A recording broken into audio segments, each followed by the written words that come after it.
শাশুড়িদেরকে কয়েকটা পরামর্শ আমি দিয়ে থাকি। শাশুড়িদেরকে কয়েকটা পরামর্শ আমি প্রায়ই দিয়ে থাকি, বিশেষ করে মাহফিলগুলোতে। আমার যে সমস্ত মা বোনেরা তাদের ছেলেদেরকে বিয়ে করেছেন, বেটার বউকে, ছেলের বউকে নিজের মেয়ের মতোই মনে করেন। আর স্ত্রীরাও, ছেলের বউরাও শাশুড়িটাকে নিজের মায়ের মতো মনে করেন। তিনটা জিনিস। এক নাম্বার, নিজের মায়ের মতো মনে করবে হচ্ছে ছেলের বউ, এবং সেই বৌমাকে শাশুড়ি নিজের মেয়ের মতো মনে করবেন। 2 নাম্বার, যে কোনো ভুল যদি সে করে ফেলে তাহলে মনে করবেন এই জায়গাটায় আমার মেয়েটা থাকলে আমি কি করতাম। আপনার মেয়েটা থাকলে আপনি যেমন শাসন করতেন বৌমাকে এতটুকুই শাসন করেন। কিন্তু আমাদের যেটা হয়, আমরা আস্তে করে ছেলেকে ফোন দেই যে তোর বউ তো এটা করেছে। মানে আগুনটা 2 জায়গায় জ্বালাইলেন, একটা আপনার অন্তরে আর একটা আপনার ছেলের অন্তরে।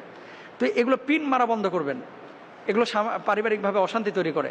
3 নাম্বার আরেকটি বিষয় বলি, একটু নিজের উপরে বৌমাদেরকে প্রাধান্য দেওয়ার চেষ্টা করেন, বৌমারাও শাশুড়িদেরকে প্রাধান্য দেওয়ার চেষ্টা করেন, কারণ আপনিও কিন্তু একদিন শাশুড়ি হবেন।